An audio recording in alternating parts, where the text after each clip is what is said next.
Magandang araw po sa inyong lahat at sa mga giliw kong tagapakinig. Sa araw na ito ay mapapakinggan po natin ang buhay ng mag-amang magsasaka na may mutya ng lintang palay. Ang 10 taong gulang na batang si Arnold ay mahilig pumatay ng mga linta. Dahil doon, mapaparusahan siya ng diwatang si Asyana na ang magiging kapalit ay buhay ng kanyang pamilya. Pagkakalooban siya ng isang misyong tapusin ang paghahari ng aswang na abwak. Magagawa kaya nilang magtagumpay laban sa kasamaan? Ano ang mahalagang matututunan ng batang si Arnold? Sama-sama po nating pakinggan ang buhay at pakikipagsapalaran ng mag-ama laban sa aswang na abwak na may 2 ulo. Ngunit bago po ang lahat, mga idol, huwag po nating kalimutang mag-subscribe at i-hit ang notification bell sa aking YouTube channel na The Voice Addict at Apong Isaak para sa mas marami pang makapigil hiningang kwentong aswang at katatakutan mula sa mundo ng kababalaghan. Umpisahan na po natin ang kwento. Tay, ano po bang ginagawa natin? Bakit kailangan po natin manguha ng mga natirang palay sa mga inanin nila? Pinagtatawanan na po kasi ako sa eskwelahan dahil taga-ubos daw po tayo ng tirang palay ng mga kapwa niyo magsasaka. Aba anak, wala ko nakikita masama sa ginagawa natin, ano? Kahit may sarili tayong binubukid, dapat matuto pa rin tayo maging masinop sa biyaya ng Diyos. Nakikita mo ba ang pinupulot nating sanga ng palay? Hindi ba't isang subo mo na rin yan kapag nailuto na yan at naging kanin? Tay naman seryoso po ako sa tanong ko Anak, seryoso rin naman ako sa sinasabi ko Hindi porket tapos na tayo mag-ani ay pababayaan na lamang natin itong mga palay na nahulog sa lupa. Hindi ako mahihiyang ipakita sa ibang tao ang ginagawa natin. Dito kayo binubuhay. Marangal ang hanap buhay kong to at masaya ako sa ginagawa ko. O bakit? Nahihiya ka ba, anak? Ikinahihiya mo ba ang trabaho ni tatay? Medyo po. Tinutukso po kasi nila ako, tay. Nahihiyaan na po ako Pinagtatawanan po nila ako palagi Hay nako. Alam mo ba, anak, sa lahat ng sinabi mo, diyan ako nasaktan. Ang pinakamasakit na salitang narinig ko mula sa iyo ay yung ikinahiya mo ang hanap buhay ko. Pasensya ka na. Mahirap lamang tayo. Hindi ko kayang ibigay ang marangyang buhay sa inyong magkakapatid. Kaya nga, magsikap kang mag-aral, anak, nang hindi mo maranasan kung gaano kahirap ang magtrabaho sa bukid. Tay, pasensya na po Pasensya na po sa mga nasabi ko. Hayaan niyo po at magsisikap po ako sa pag-aaral para mabigyan ko po kayo ng magandang buhay. Hindi naman mahalaga ang karangyaan, anak, o kahit na anong yaman sa lupa. Ang mahalaga, mayaman tayo sa pananampalataya sa dakilang lumikha. O sige na. Isilid mo na lang yung mga dalamong tangkay ng palay at ako narito. Umuwi ka na at tulungan mo na lamang ang nanay mo sa gawaing bahay. Isa pa, masyadong masakit sa balat ang sikat ng araw. Sige na, mauna ka nang umuwi. Tay, samahan ko na lang po kayo. Baka po kasi mahilo kayo sa init ng araw Wala pong makapansin sa inyo. Kaya ko to, anak. Malakas pa ako. Oh, tignan mo. Kaya ko pa magbuhat ng 1 sakong palay. Pero tay, aray! O bakit, Arnold? Napano ka? Tay, ang katipo ng binti ko. Maapdi po. Dako, baka mamaya niyan meron na nakadikit na linta. Tignan mo. Linta? Teka. Naku tay, may linta nga. Tay, alisin po nyo tay. Bilisan nyo tay, baka maubusan po ako ng dugo. Tumigil ka nga, Arnold. Parang hindi ka lalaki yan Tay, takot po ako sa linta. Sige na po. Bilisan nyo na po, tanggalin nyo na po yung linta. Hindi naman sila nakamamatay. Ikaw naman kasi. Bakit dito ka tumayo sa basan lupa? Alam mo namang nakatira mga lintang yan sa putik o sa basan lupa ng taniman ng palay. Tay, natanggal niyo na po ba? Alisin niyo na po. Oo, wala na. Pinakawalan ko na. Saan niyo po pinakawalan, tay? Dapat po pinatay natin. Baka po bumalik pa yun sa binti ko eh. Ano ka ba anak? Hindi natin kailangan patayin ng linta. May buhay din silang katulad natin. Alam mo ba na may kasabihan ng mga magsasaka dito sa baryo ng Aldano? Kapag pumatay ka raw ng lintang palay, ay mamalasin ka raw sa buhay. Parurusahan ka ng mga simbayo at madadamay pa ang pamilya mo. Simbayo? Ano po bang simbayo, Tay? Ang simbayo ay ang mga diwatang nagbabantay sa mga linta at halaman tulad ng palay, saging at saka kung ano-ano pang mga bunga na may kinalaman sa pagkain ng mga tao. Nakakita na po ba kayo ng mga simbayo, Tay? Hindi pa, dahil nagpapakita lang daw ito sa taong pumatay ng mga linta. Kaya ikaw anak, huwag kang papatay ng linta ha. Marami na ang gumawa ng ganyan dito sa baryo at naglaho sila na parang bula. Halaka, sige. Hindi naman po ako naniniwala sa simbayo o diwata, Tay. Ang alam ko po nakakatakot po talaga ang mga linta kasi sumisip-sip po sila ng dugo ng tao. Ay, nako ang batang ito. Bahala ka na nga. Basta tandaan mo sinabi ko ha. Huwag mo silang papatayin. Huwag kang papatay ng linta at ng kahit na ano pang buhay. Dahil may silbian lahat sa ating kalikasan. Kasi naman, Tay, nakakadiri po sila eh. Ang dami ng dugong umaagos sa binti ko. Tignan nyo, Tay. Sigurado po ba kayong wala tong kamandag? Wala anak, dahil likas lang talaga sa mga linta ang tumira sa palayan. Sige na, sige na. Kailangan na muna natin durugin o giikin ang mga palay sa paa natin bago tayo pumunta sa ilog para magpalutang ng palay. Nanliit sa pagbuhat ng sakong may laman ng palay ang may 10 taong gulang na batang si Arnold. Araw-araw silang ganun ang ginagawa tuwing sumasapit ang anihan ng palay. Madalas siyang katulong sa pagtatanim at pag-aani ng palay sa maliit na lupang sinasaka ng kanyang ama. Sa una ay masaya pa siyang ginagawa yon, pero habang tumatagal ay para na siyang nahihiya sa hanap buhay ng kanyang ama. Dalawa silang magkapatid. Si Lita, ang bunso, ay 2 taong gulang pa lamang. Kaya kapos sila sa pera dahil kailangan itong suportahan ng gatas. At kapag walang-wala sila, nagbabayo ng palay si Aling Rona para isaing at ang magiging naman ito ang ipapainom sa kanyang kapatid. Bata pa lang ay alam na ni Arnold ang hirap ng kanyang ama. Lalo pa at nanganganib nang mawala sa kanyang ama ang palayan. Balak na ng kapatid ng kanyang amang si Mang Teban na ibenta ang lupang sinasaka ni Mang Estong. Pagkatapos nilang maubos ang palay sa lupa, ay nagtungo naman sila sa ilog para magpalutang nito.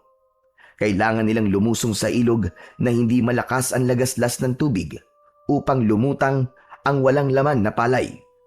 Ang masakit para sa kanyang ama, sa kabila ng marami nilang nakukuhang palay, ay konti lang ang natitira sa kanilang timba dahil halos lahat ay pinagpilian na rin ng mga nagtetreser ng palay. Aminin man ni Arnold na talagang nahihiya na siya sa ginagawa ng kanyang ama, pero mas nangingibabaw naman ang awa niya para dito. Maya-maya pa ay nakaramdam na naman siya ng pangangati ng kanyang binti. Bumilis ang tibok ng kanyang puso at nanlaki ang mga mata nang makita ang 2 linta na nakakapit sa kanyang balat. Tay! Tay, may linta na naman po! Lintik naman yan oh! Tanggalin niyo po, Tay, bilis! Tay, tanggalin niyo po! Aba, sandali lang anak, hindi tayo matatapos dito eh. Tanggalin mo na lang kaya mo na yan. Tay, hindi po naaalis eh. Kapag inalis ko po yung isang dulo, kakapit naman po yung kabilang dulo, Tay. Tay, sige na po, tanggalin niyo na po. Anak, pag-aralan mong tanggalin ang linta. Paano kung hindi mo ako kasama at walang magtatanggal ng linta sa binti mo? Aba sige na, kaya mo na yan. Kailangan ko pang tapusin to eh. Wala tayong isasaing mamaya. Babayuhin pa namin ang nanay mo to sa lusong. Sige na, ikaw na ang bahala dyan anak. Kaya mo na yan. Wala na ngang nagawa si Arnold kundi ang umahon saglit sa ilog at humanap ng kahoy na maaari niyang magamit para matanggal at sungkitin ang linta. Sakto naman na mayroong kahoy siyang nakita. Dinampot niya yon at kahit na anong gawin niya ay hindi talaga matanggal-tanggal ang linta sa kanyang binti. Dala ng takot at galit ay kumuha siya ng bato at ikinuskus niya yon sa kanyang balat habang umiiyak sa takot. Nadurog ang linta at hindi pa siya nasiyahan.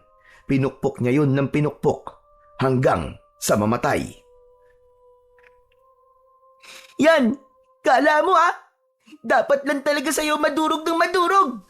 Hindi kita titigilan hanggat hindi ka namamatay. Kanina pa kayo Paboritong-paborito yung binti ko. Hindi ko naman kayo inaano, nananakit kayo. Isa ka panlinta ka. Gagapang ka pa Hoy, Arnold, anak! Ano bang ginagawa mo? Bakit mo pinatay ang linta? Pambihira kang bata ka. Kasi naman tay, sinabi ko na po sa inyo na mapapatay ko po ang mga lintang yan dahil takot po akong hawakan. Nakakadiri po yung madulas nilang katawan Tapos kapag tinatanggal ko po, para namang goma. Anak, hindi mo dapat ginawa yon. 2 pinatay mo. Diyos ko, kasasabi ko lang sa'yo Tay, mas mahalaga pa po ba ang buhay ng mga linta na yan kaysa sa akin? Mauubusan po ako ng dugo dahil sa kanila Anak, hindi ka mauubusan ng dugo. Tay, wag niyo na po akong pagalitan. Hindi ko na po may babalik ang buhay ng mga linta na yan. Takot lang po talaga ako sa linta, tay. Ayoko po sa kanila. Kaya ako po nagawa yun. Hindi naman niyo po ako tinulungan Isang malalim na buntong hininga ang ginawa ni Mang Estong habang nakatingin sa nadurog ng linta. Kasabay ng paghaplos nito sa ulo ng anak. Naramdaman naman ni Arnold ang pagsisisi sa kanyang ginawa. Hindi naman niya yon sinasadya. Nadala lang talaga siya ng takot. O tara na, tutali napatay mo na.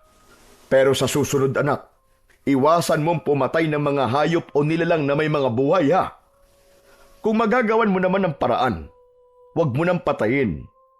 Paano kung mag-asawa yan at nawalan ng mga magulang ang anak nila?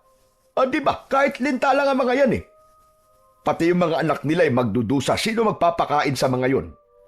Mabubuhay ng umaasa na lang sa sarili kahit wala pa silang kakayahan. Anak, napapansin ko, nagiging malupit ka na yata sa mga hayop. Kasi po tay, kinagat po nila ako kaya gumanti lang po ako sa kanila. Mali. Mali ang gumanti, anak. Ay, nako. Tara na nga, umuwi na tayo. Tutali, malapit ng dumilim ang paligid. Nagbabanta yatang bumagsak ang ulan. Parang nakakaramdam na rin ako ng panghihina Tara na. Tay, pasensya na po Tila nalungkot ang kanyang ama sa nakitang sinapit ng linta dahil sa ginawa niya. Wala naman siyang magawa dahil hindi na niya mababawi ang buhay na nawala. Pero napalingon siya sa itaas ng malaking puno ng santol nang marinig niya ang isang boses ng babaeng umiiyak. Pero nang tumingala naman siya sa mga sanga, ay wala naman siyang nakita na kahit na sino.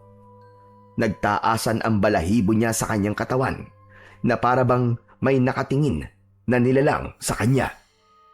Nang maramdaman naman ni Mang Estong na hindi nakasunod ang anak, ay lumingon nito sa gawi ni Arnold. Tara na, Arnold! Ano pang tinatayo-tayo mo dyan? Dalhin mo na ang timba at uuwi na tayo. Susunod na po, tay.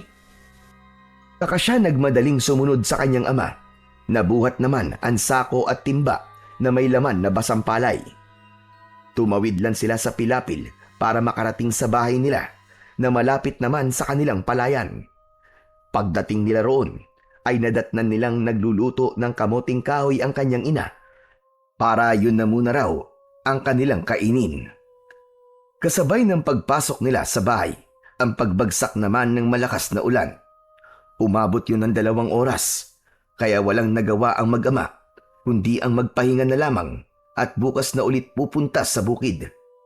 Sinamantala nila ang 2 araw na walang pasok sa eskwelahan si Arnold para makatulong muna ito sa kanyang ama sa bukid.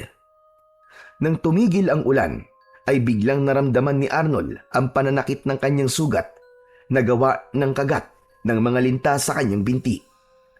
Mainit ang kanyang pakiramdam, pati na ang singaw ng kanyang bibig at ilong. Maging ang kanyang mga mata ay naluluwa na rin sa sobrang init na kanyang nararamdaman.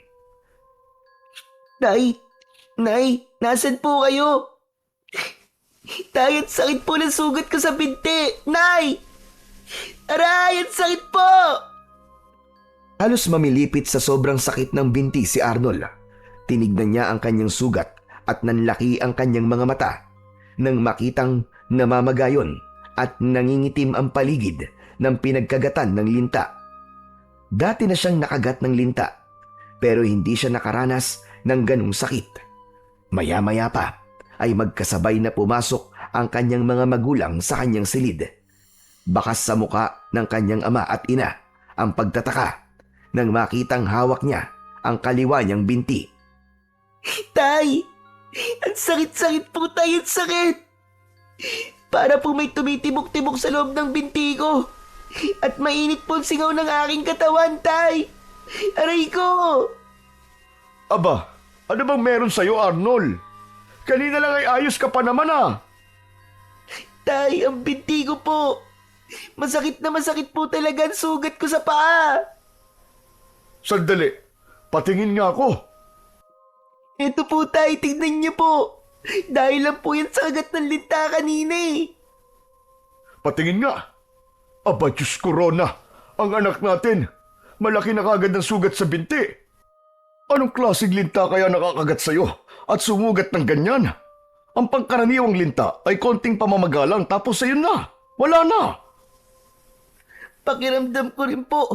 May lagnat na rin po ako, tay. Aray, ang sakit. Nagmamadaling lumapit si Mang Estong sa anak at hinipo ang noon ni Arnold. Bumakas ang pagtataka sa mga mata ng kanyang ama at napatitig sa kanyang muka. Napansin din niya na lumunok ito ng laway at napasulyap sa nag-aalalang si Aling Rona. Hindi rin ito mapakali habang buhat ang kapatid niyang si Lita. Sinabi ng kanyang ina na sunduin ang matandang albularyo sa kabilang bahay para matignan kung anong klaseng sugat ang nasa binti ni Arnold. Masakit na masakit ba, anak? Kailangan ko munang puntahan si Lolo Tonyo para matignan kung anong klaseng sugat na nasa binti mo. Anak, konting tiis lang muna ha. Rona, linisin mo muna ang sugat ng anak natin. Mabilis lang ako, babalik din ako kagad. Tumangulang si Aling Rona kay Mang Istong bilang tugon habang ipinaghihele nito ang bunsong anak. Si Arnold naman ay tinitiis ang nararamdaman sakit habang siya ay nakahiga sa katreng gawa sa kawayan. Maingay rin ang kanyang banig na gawa sa abaka dahil sa pagpilipit ng kanyang katawan. Hindi niya makontrol ang kirot na nararamdaman. Pakiramdam niya ay may mga insekto sa loob na parang naghuhukay sa kanyang laman sa binti. Hindi niya maiwasan ang hindi mapasigaw. Nay! Aray ko, ang sakit po talaga. Tulungan niyo po ako, Nay. Diyos ko, ang sakit-sakit na. Sobrang sakit po, Nay. Halos maiyak si Aling Rona habang naupo na ito sa tabi niya. Hinihilot nito ang kanyang binti sa katatayo at lalakad sa kanyang harapan. Mabuti na lang at kahit malakas ang boses niya, ay nakatulog pa rin ang kanyang bunsong kapatid. Inilapag muna ng kanyang ina sa higaan ang natutulog na si Lita. Saka ito nagpaalam sa kanyang kukuha ng palangganang may tubig para malinisan ang kanyang sugat. Pagbalik ng kanyang ina ay may dala na itong malinis na tubig. Kasunod na rin ang kanyang ama na hindi na nakapagpalit ng damit. Malapit lang naman kasi sa kanilang bahay ang bahay ng matanda na sinundo nito. Andito na si Lolo Tonyo. Kasama ko na siya. Tay, ang sakit-sakit na po. Aray ko, tay, tulungan niyo ako. Kaya nga sa susunod, anak, makikinig ka sa akin nang hindi ka napapahamak. Wala pa naman ako na itatabing pera para sana ipampacheck up sa sugat mo. Ang bilis ng pagkalat ng sugat Parang makamandag pa yata yung linta na nakakagat sa'yo. Ilang saglit lang ay nakita ni Arnold ang pagpasok ni Lolo Tonyo sa kanilang kubo. May dala itong isang kulay itim na bote na mula sa sinaunang tanduay. Sa loob nun ay kulay pulang likido na may iba't ibang uri ng sanga. 70 na ang matanda, pero malakas pa rin ito at mahusay na albularyo. Lahat ay napapagaling nito, kaya dinadayo ang matandang albularyo ng mga pasyenteng nagmumula pa sa ibang mga lugar. Ang matandang si Lolo Tonyo ay ang albularyong gumagamit ng lintang palay para manggamot. Kaya malalaman ito kung anong klasing linta ang nakakagat sa kanya. Mabisang gamot din ang linta sa masasakit ang buto o arthritis. Ganon din sa pagdaloy ng dugo. May kakayahan daw yung pumigil sa pamumuo ng dugo para maiwasan ang stroke. Ilan lang ito sa mga kakayahan ng linta na magpapagaling ng karamdaman ng tao. Kaya napaatras si Arnold nang makita ang matanda dahil iniisip niyang baka gamitin sa kanya ang mga linta. Malakas ang kanyang kaba nang ito ay tumabi na sa kanya at pinalinisan ang kanyang sugat sa kanyang ina. Agad na kumilos ang kanyang ina para sumunod naman sa utos ni Lolo Tonyo. Alisin mo muna rito si Lita, Rona. Baka lapitan ng anak mo ng masasamang espiritu na nakasunod sa akin. Binuhat ni Aling Rona ang anak nitong bunso at inilipat yon sa kabilang silid.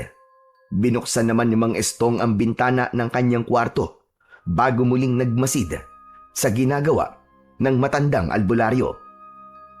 Mang Tonyo, kanina naman po ayos pa ang binti niya. Kinagat lang po siya ng linta kanina sa tabing ilog at yan na po kagad ang nangyari sa kanya. Patingin nga ako, Arnold. Eto po, Lolo. Talagang masakit na masakit po talaga ang sugat ko. Aray! Teka, abay hindi ganito ang kagat ng linta. Para lang yun kasi laki ng dulo ng pako na didos. Saka nangingitim ang paligid ng sugat mo, bata ka. Ano ba ang ginawa mo? Ano bang itsura ng linta? Yung ano lang po, yung pangkaraniwang kulay lang po ng linta. Yung kulay itim.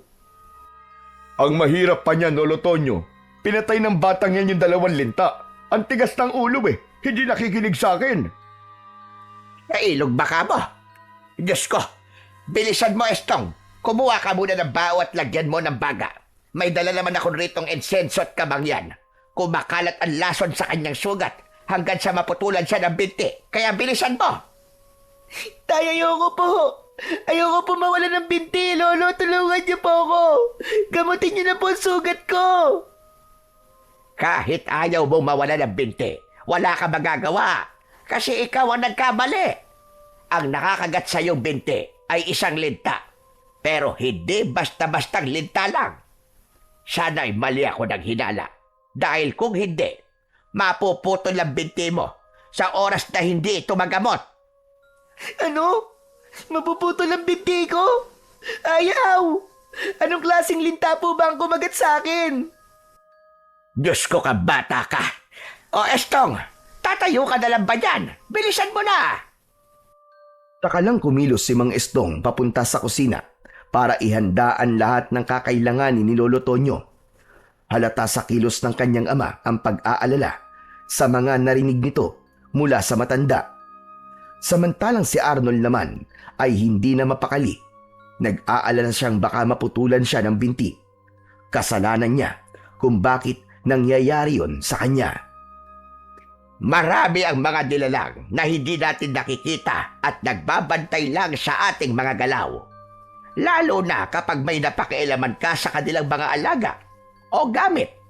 Kaya dapat nag-iisip ka muna bago ka gumawa ng aksyon. Sa nakikita kong dahilan kung bakit nangyayari yan sa'yo, ay dahil pinatay mo ang alaga ng isang diwata. Diwatang kulay itim. Sana nga, binti mo lang ang kunin niya. Mas nakakatakot kung buhay mo rin ang kukunin niya o buhay ng mga mahal mo sa buhay. Napahagulgol ng iyak si Arnold dahil sa takot sa sinabi ni Lolo Tonyo. Ayaw niyang mawala ang kanyang mga magulang at ayaw niya ring mawalan ng binti. Ilang saglit lang ay bumalik na ang kanyang ama na si Mang Estong na nagmamadali pa sa paglapit sa matanda. Hanggang ngayon ay hindi pa rin ito nakakapagpalit ng damit dahil sa pag-aalala nito sa kanya. Maya-maya pa, si Aling Rona naman ang sumilip sa pinto. Naluluha itong lumapit sa asawa habang nakatingin sa ginagawa ng matandang albularyo.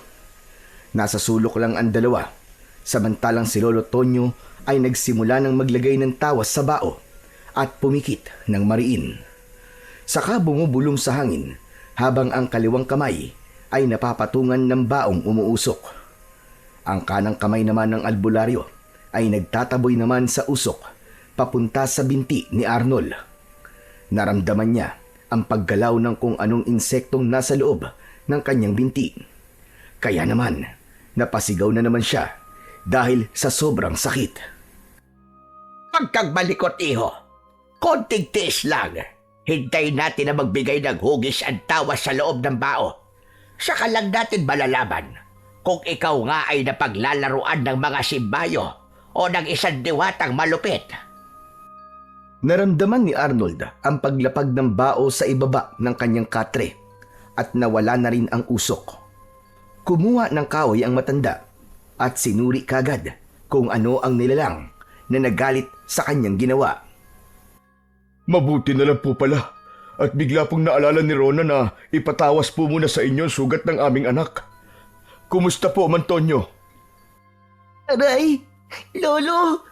Mas lalo lamang po siya sumasakit eh. Tumitibok-tibok po ang loob ng sugat ko. Parang may gumagalaw po sa loob. Talagang masakit yan. Ang ibang mga batang nakakaranas nito ay nagkakandaihi pa sa salawal kapag hindi kaya ang sakit. Parang sakit ng ngipin na may malalim na pagkirot. Naghihibot-hibot ba ka mo, anak? Opo, tay. Napakasakit po. Aray! Aray ko! Kung parang naghihibot-hibot, abay dalawa lamang yan. Una, ay makamandag ang nakakagat at may lason. Pangalawa, may impeksyon at napasukan ng bakterya. Pero sa kaso ng anak nyo, ay may nagalit sa kanyang ginawa. Kailangan niyang bumalik ng mag-isa sa ilog. Ano po? Babalik akong mag-isa doon? Ipapadala ko sa iyo itong bote na hawak ko. Susubukan mong makipag-usap sa kanya. Kausapin mo ang diwatang nagalit sa iyo. Pero bakit ako lang po mag-isa? Bakit hindi po pwedeng may kasama? Aray! Aray ko! Dahil ikaw lang naman ang nagkaroon ng kasalanan sa kanya. Isang kulay itim na diwata ang nagalit sa iyo. At karamihan sa ganyan pinarurusahan at namamatay. Kaya kung hindi kayo hihingi ng tawad sa kanya, mamamatay ang mga mahal mo sa buhay. At kapag naubos na nila ang iyong pamilya, saka ka lang nila papatayin. Ang mga diwatang simbayo ay ang mataas na uri ng nilalang na may itim na kapangyarihan. Kaya kung mapapansin mo, bago at pagkatapos magtanim ng palay, marami sa atin na nag-aalay sa kanila ng mga dugo ng manok. Iyon ay ang pagpapakita ng pagpapaalam sa kanila. Dahil hindi natin namamalayan, may napapatay na tayong alaga nila. Wala na po bang ibang paraan? Malapit na po dumilim. Hindi po siya makakapunta ron na mag-isa. Kapag hindi siya kumilos, Estong, uunahin niyang patayin ang pinakabata sa inyong pamilya. Ano? Insilita po yun, Lolo. Ayoko po mamatay ang kapatid ko. Wala ka ng ibang pagpipilian, Arnold. Kailangan mong maging matapang dahil buhay ng pamilya mo ang nakasalalay dito. Ikaw ang nagkasala sa kanila. Natural na ikaw lang ang haharap nito at hihingi ng tawad sa kanya. Sa ngayon, ay lalagyan ko muna ng langis ang sugat mo para pansamantala mawala ang pananakit nito. Malalaman mo kapag nasa paligid mo ang diwata, kapag tumindi ang sakit ng sugat mo. Tiyak na nasa harapan mo na siya. Kung minsan, hindi sila nagpapakita sa tao. Kung minsan naman, nagpapakita sila kapag may gusto silang ipagawa sa'yo. Diyos ko, yan ang nga ba sinasabi ko, nakita mo na anak? Hindi ako nagkulang ng pagpapaalala sa'yo. Walang masama na hindi ka naniniwala sa mga diwata. Pero sana, sinunod mo na lang ang sinabi ko nang hindi ito nangyari sa'yo. Ang tigas kasi ng ulo mo, hindi ka marunong makinig. Hindi ko naman po alam na magkakaganito ako, Tay. Sorry na po. Ang lintang panay ay makamandag, lalo na kung ito ay alaga ng isang makapangyarihang diwata. Dalhin mo itong langis. Itaas mo ito sa ere at lilikha ito ng liwanag na magiging hudyat ng pagtawag sa kanya.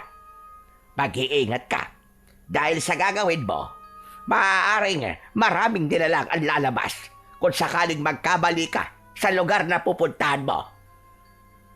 Ano pong ibig niyo sabihin, Lolo Tonyo? Ang mga nakakagat ng lintang palay ay nagiging mabango sa pang-amoy ng mga nilalang na nakatira sa lupa o sa tubig. Kaya kailangan mong maging maingat. Pero hanggat hawak mo ang bote na yan, hindi sila makakalapit sa'yo. Halos hindi na humihinga sa pag-aalala si Arnold nang marinig niya ang sinabi ng matanda.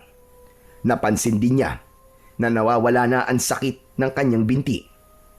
Tinanggap niya ang bote at niyakap yun. Saka siya napatingin sa gawi ng kanyang ina na kanina pang umiiyak sa tabi ng kanyang ama. Taklob ng palad nito ang bibig na yakap ng ama sa balikat. Bakas ang pag-aalala sa muka ng mga ito bago siya muling tumingin kay Lolo Tonyo. Sige na, habang maliwanag pa ang paligid, tandaan mo ang lahat ng mga sinabi ko at mag-iingat ka, iho. Tay, Nay, ipagdasal niyo po ako, ha? Huwag kang mag-alala anak, manalig ka lang. May awa ang Diyos, hindi kanya pababayaan. Mag-iingat ka Arnold ha, at mahal na mahal ka namin. Hindi ako aalis hanggat hindi ka darating. Ipapaunawa ko sa iyo lahat bago kita tuluyang gamutin. Yumakap sa kanya ng mahigpit ang kanyang mga magulang. Halos ayaw siyang bitiwan ng kanyang ina. Takot na takot itong baka hindi na raw siya makabalik ng buhay, na agad namang sinaway ng kanyang ama. Babalik ang anak natin, Rona. Ano ka ba? Huwag ka magsalita ng ganyan. Babalik po ako. Walang mangyayaring masama po sa akin, Nay.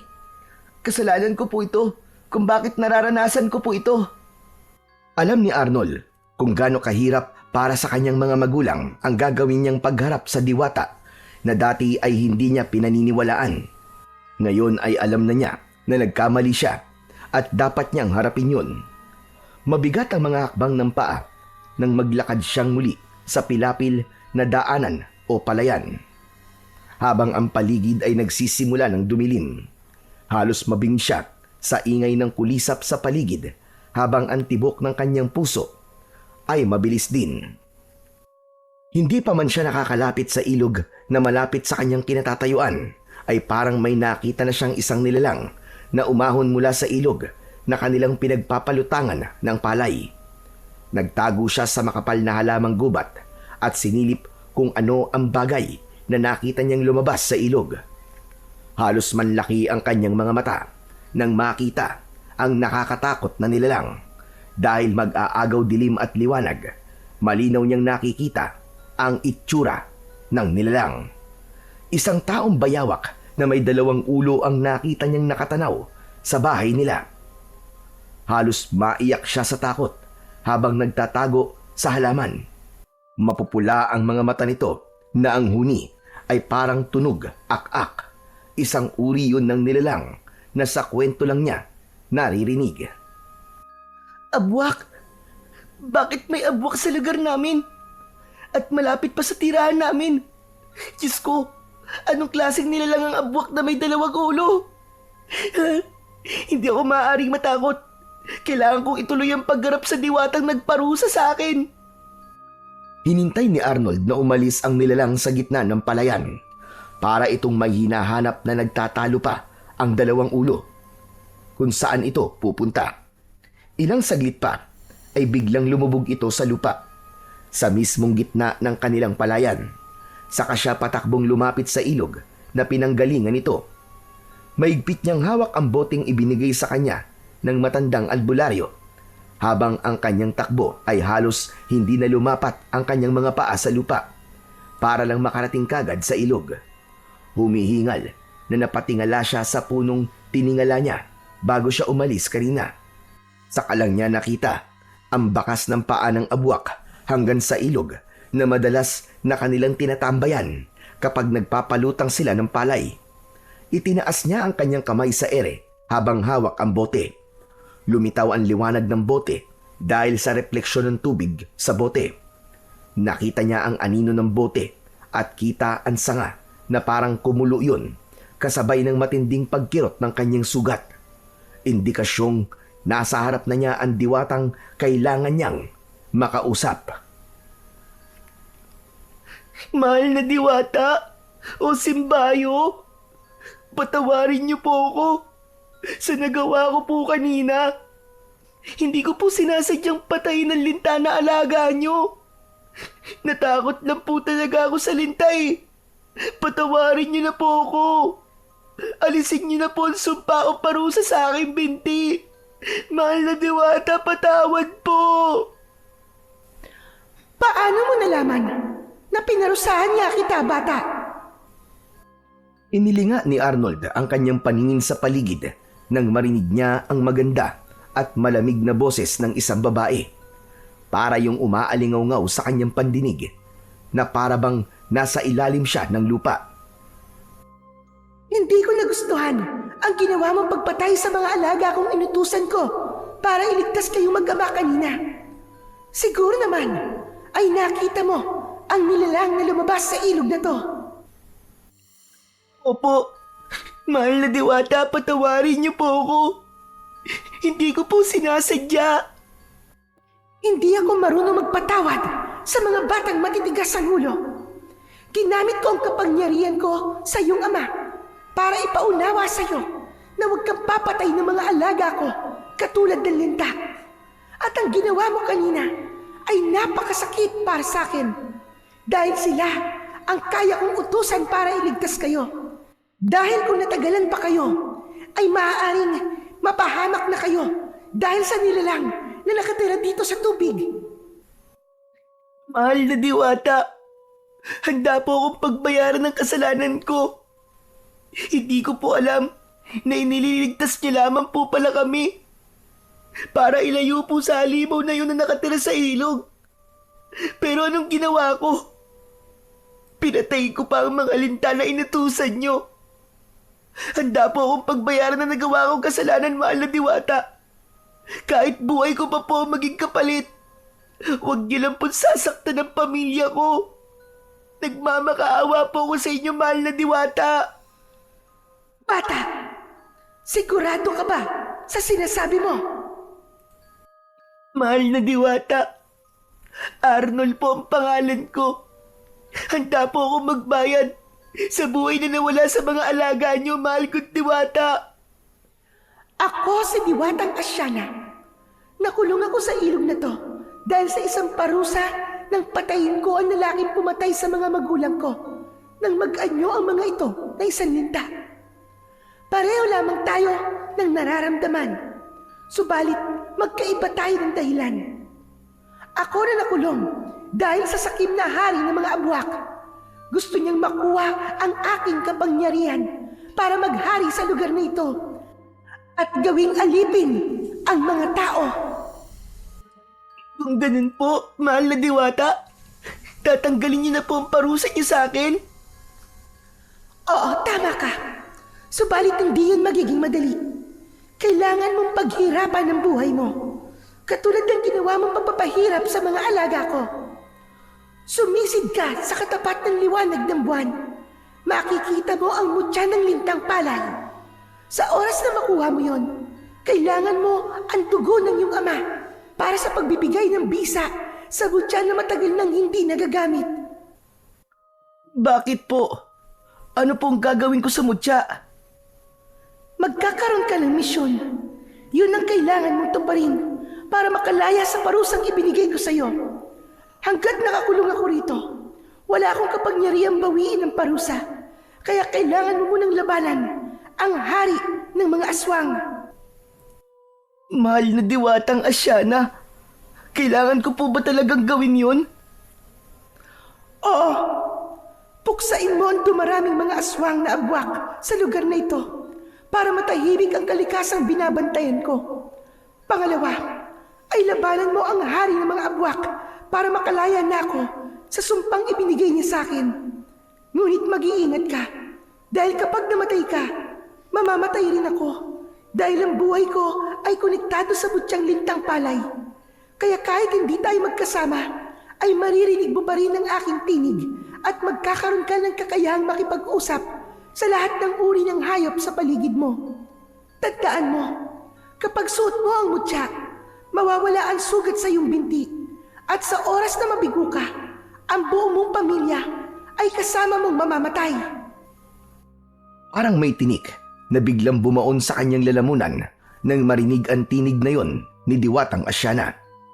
Kasunod ang paglitaw ng liwanag sa kanyang harapan na ang hugis ay isang napakagandang babae.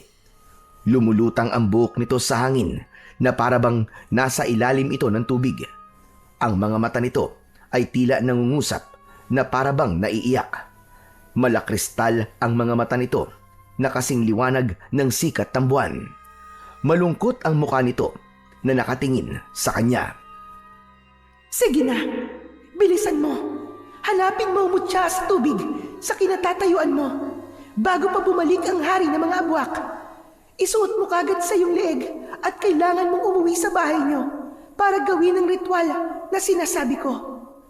Gamitin mo ang karayom sa mutya na siyang kukuha sa dugo ng iyong ama. Ipatak mo ang dugo niya sa bato. Madali mong makikita ang mutya dahil kapag natatapatan ito ng liwanag ng buwan, ay nagkakaroon din ito ng kanyang sariling liwanag. At higit sa lahat, hugis linta ang bato na may taling kulay itim.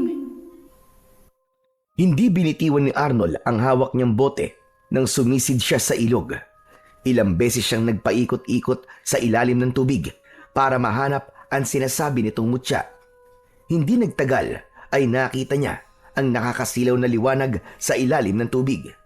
Sa tulong ng liwanag ng mutya ay napansin niya na ang ilalim ng ilog ay punong-puno ng mga bungo ng tao, pati na ng kalansay ng mga nagiging biktima ng aswang na abwak. Kinilabutan siya sa kanyang mga nakita dahil tila kakaiba ang halimaw na kanyang kakalabanin.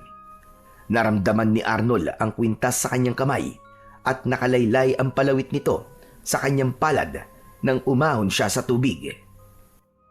Sige na, umalis ka na Arnold. Bilisan mo. Nararamdaman ko ang presensya ng halimaw. Isuot mo yan sa leeg mo. Huwag kang mag-alala.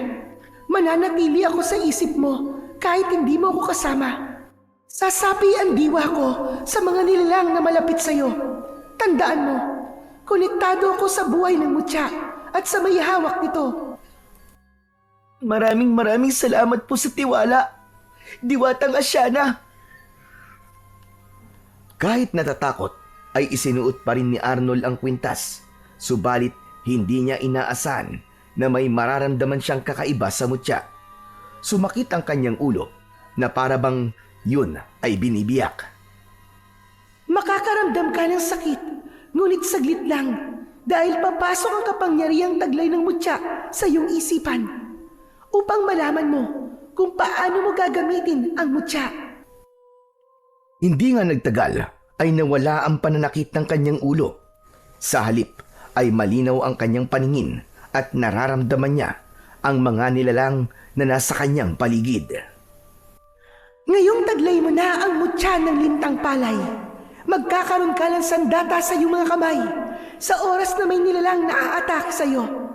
Sige na, saka mo na lang malalaman ang ibang kakayahan ng mutya sa oras na magawa mo na ang sinasabi kong ritual. Malalaki ang mga hakbang ng paa na umalis sa lugar na yon si Arnold.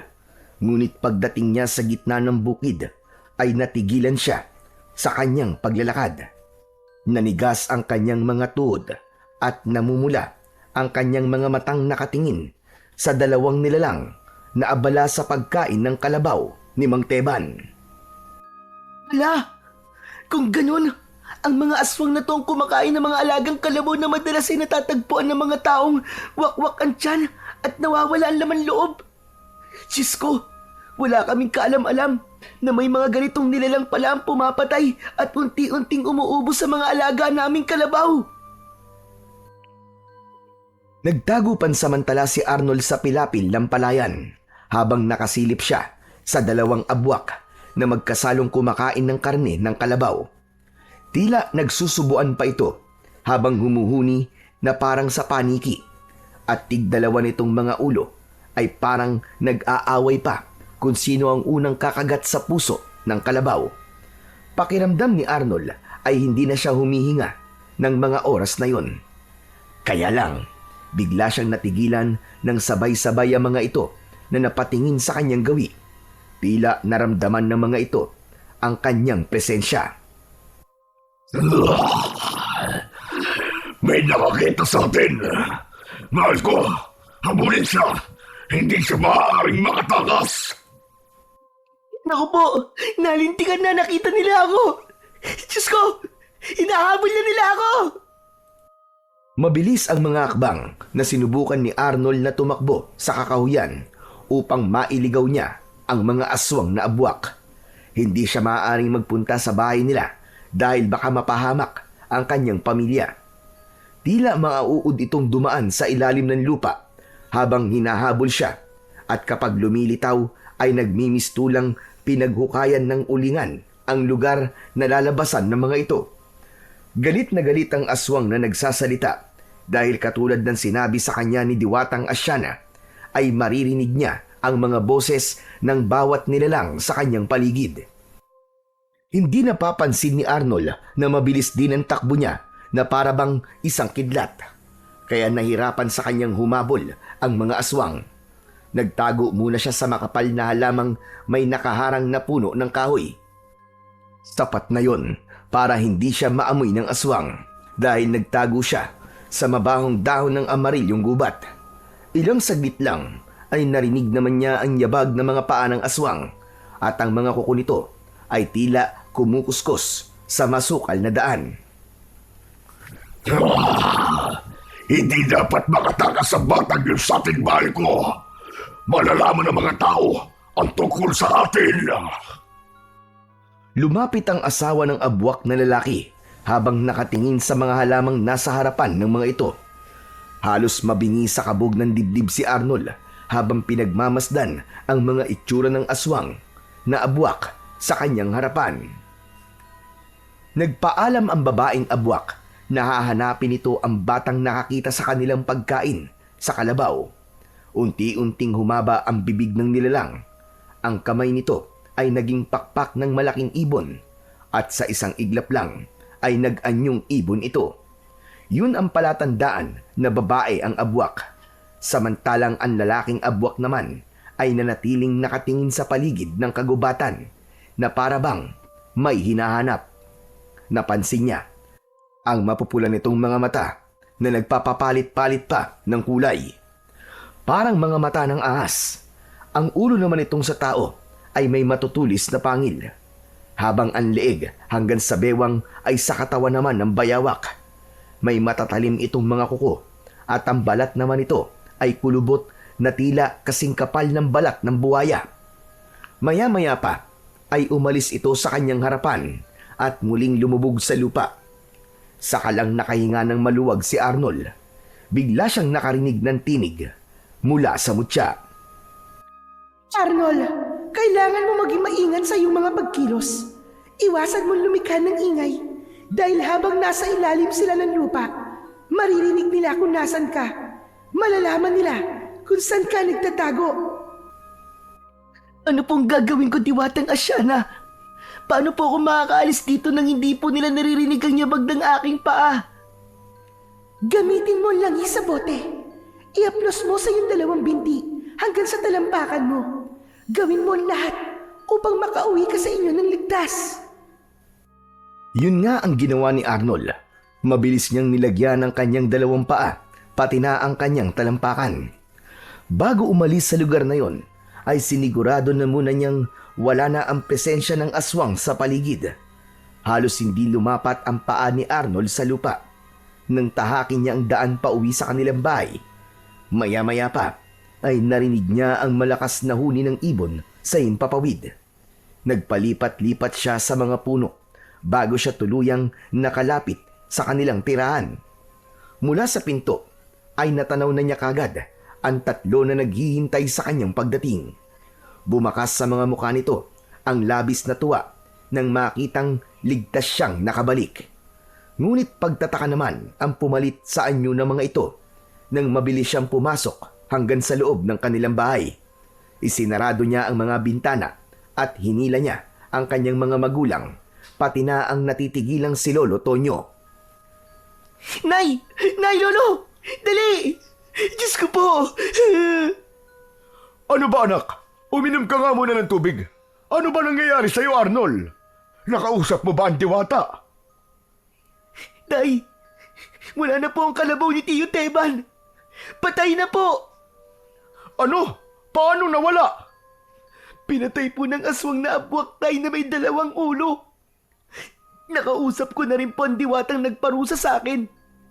At binigyan niya po ako ng pagkakataong mabuhay. Ngunit kailangan ko pong tuparin ang misyon.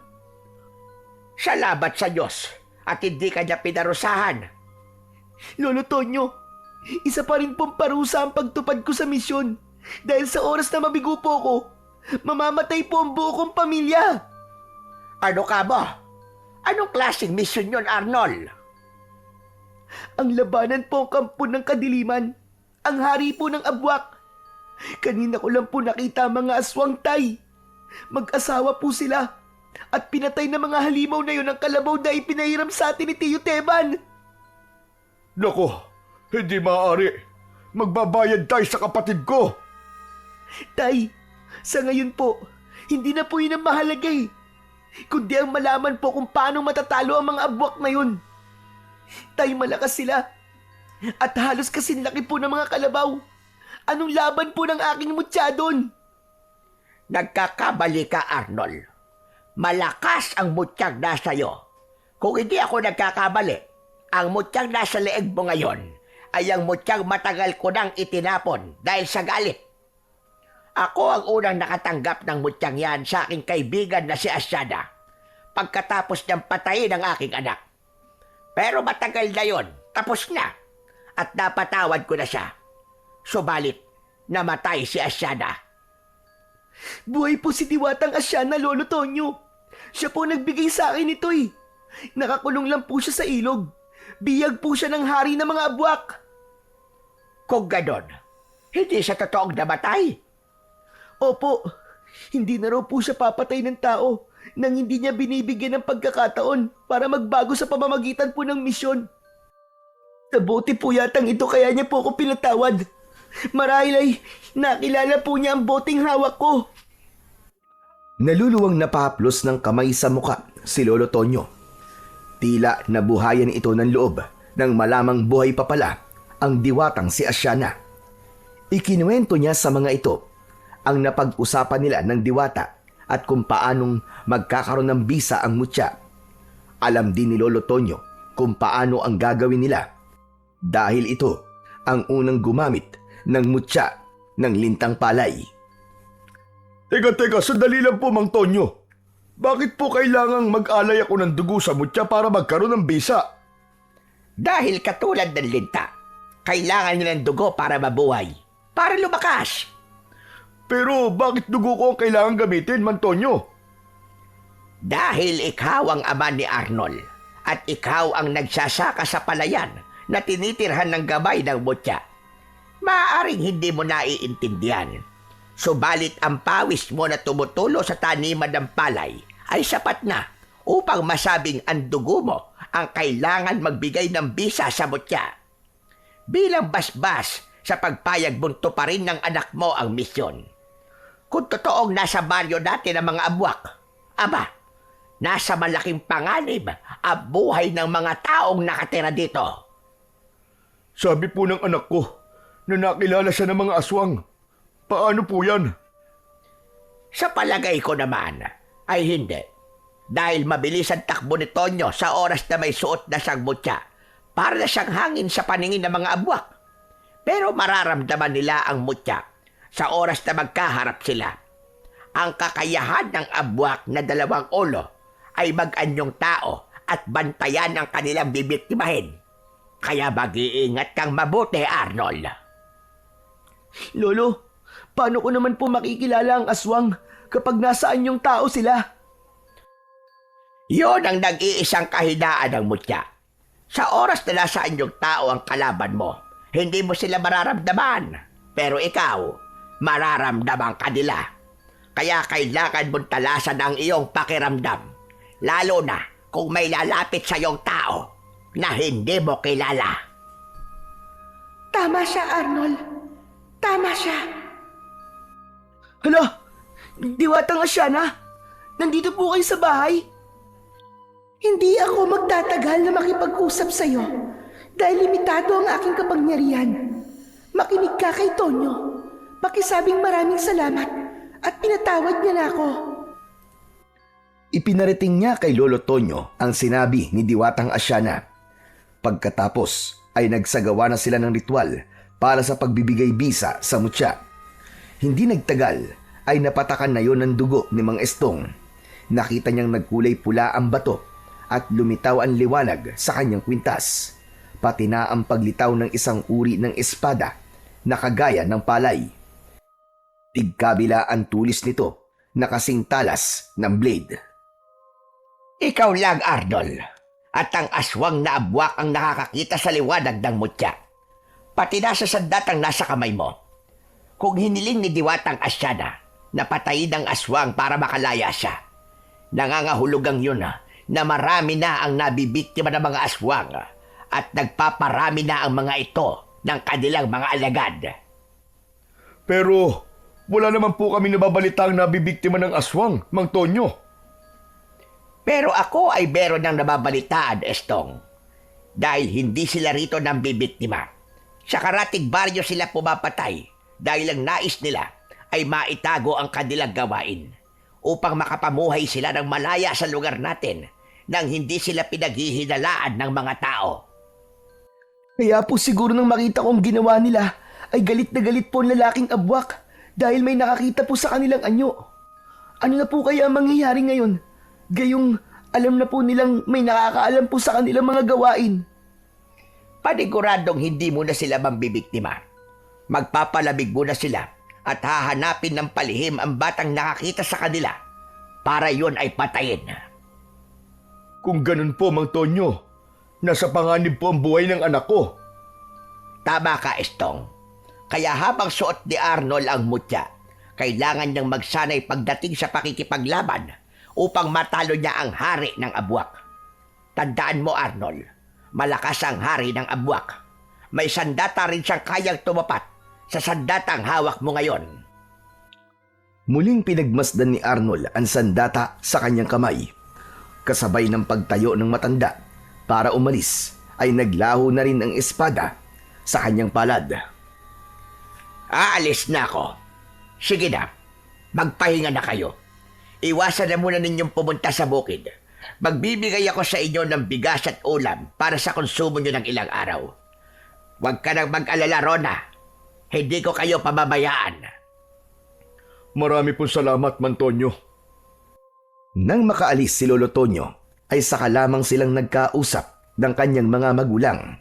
Si Aling Rona na hindi napigilan ang sarili ay napayakap sa kanya ng mahigpit dahil sa pag-aalala. Nay, wag na po kayong umiyak. Malaki po natutunan kong aral sa nangyari po sa akin ngayon. Hindi ko po dapat ginawain sa mga linta. Tay, patawarin niyo po ako ha. Dahil ikinahiya ko po ang trabaho natin. Ngayon na hindi na po tayo pwedeng pumunta sa bukid, naisip ko po na ang bawat butil pala ng palay na pinupulot po natin ay mahalaga. Lalo na po sa oras na ganito. Wala po tayong makain. At pati ang konting palay na nadala natin kahapon, kailangan nating tipirin para sa pagkain natin sa araw-araw. Anak, Huwag ka nang malungkot. Malalampasan din natin ito, may awa ang Diyos. Pagsubok lamang ito sa ating pamilya. Ang mahalaga, ligtas tayo at magkakasama. Nang matapos silang mag-usap, ay nagpaalam na si Arnold sa kanyang mga magulang para matulog. Habang nakahiga, ay hindi naman siya dalawin ng antok. Natakot siyang mabigo at hindi magtagumpay, kaya ipinagdasal niya sa Panginoon na makaligtas lang siya sa kanyang misyon ay magbabago na ang pananaw niya sa buhay. Bawat nilalang sa paligid ay iingatan at mamahalin na niya. Maging ang mga bagay na natatanggap niya ay ituturing niyang biyaya sa kanya ng Diyos. Hindi siya maghahanap ng mga bagay na wala sila at mamahalin niya ang pagkain kayang ibigay sa kanya ng mga magulang niya. Kailangan muna niyang pagdaanan ng pagsubok na yon bago pa niya naintindihan kung gaano kalaki ang nagawa niyang kasalanan. Kinabukasan ay nagising siya sa ingay sa labas ng kanilang bahay. Malakas ang boses ni Mang Teban. Kahit hindi niya nakikita ang mukha ng kapatid ng kanyang ama, alam niyang yun ang nagmamay-ari ng boses. Ano? Ganon-ganon na lang ba yun? Pagkatapos niyong ipakain sa abwak ang alaga kong kalabaw? Aba kahit magkapatid tayo, kailangan mo pa rin bayaran ng buhay ng kalabaw ko. Ipinagamit ko na sa inyo ng libre, hindi mo pa iningatan. Pasensya na talaga kuya. Pag nagkapera na ako, ay babayaran kita ng kahit kalahati ng halaga ng kalabaw. Anong kalahati ang sinasabi mo? Kabuuan ng halaga ng kalabaw ang dapat mong bayaran. Dapat nga may tubo pa dahil malaki na ang pakinabang ng kalabaw kong yon. Tutali, kasalanan mo naman. Kaya hindi mo ako masisisi dahil hindi ako nagkulang ng pagpapaalala sa'yo. Pero kuya, wala pa akong pera ngayon. Maawa ka naman sa akin. Gipit pa ako ngayon eh. Wala akong pakialam kung gipit ka ngayon. Ang mahalaga, mabayaran mo ang buhay ng alaga ko na pinabayaan mo. Hindi na narinig pa ni Arnold na sumagot ang kanyang ama sa kapatid nito. Habang nasa loob siya ng kanyang kwarto, ay parang nakikita niya ang malungkot na muka ng kanyang ama. Parang pinipiga ang kanyang dibdib ng mga oras na yun dahil sa awa niya sa kanyang ama. Sa isip niya ay talaga bang may ganong klase ng kapatid na kayang manggipit ng kanyang kadugo. Masakit isipin na buhay ng kalabaw ay ipagpapalit nito maging ang buhay ng kanyang ama. Bukas na bukas din ang gusto ko. May pambayad ka na sa akin. Aba, mahiya naman kayo sa asawa ko. Alaga niya ang kalabaw na yun. Ito na nga, na pagkamatay ng kalabaw niya, ay hindi ko pa alam kung paano sasabihin sa kanya. Sige kuya, maghahanap ako ng perang ibabayad sa'yo. Pero kapag wala akong nahanap na pera, ipakulong mo na lamang ako. Talagang gagawin ko yun. Ako na nga ang nakatulong eh. Parang ako pang masama. Wala naman akong sinasabing ganyan kuya.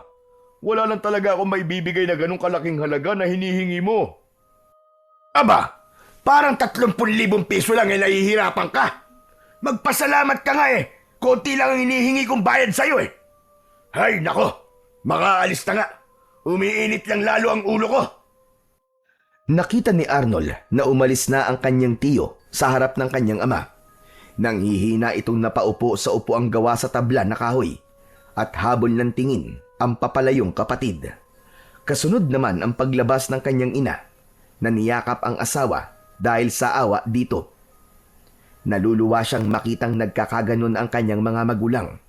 Kung may magagawa lamang siyang tulong sa mga ito, ay tutulong siya.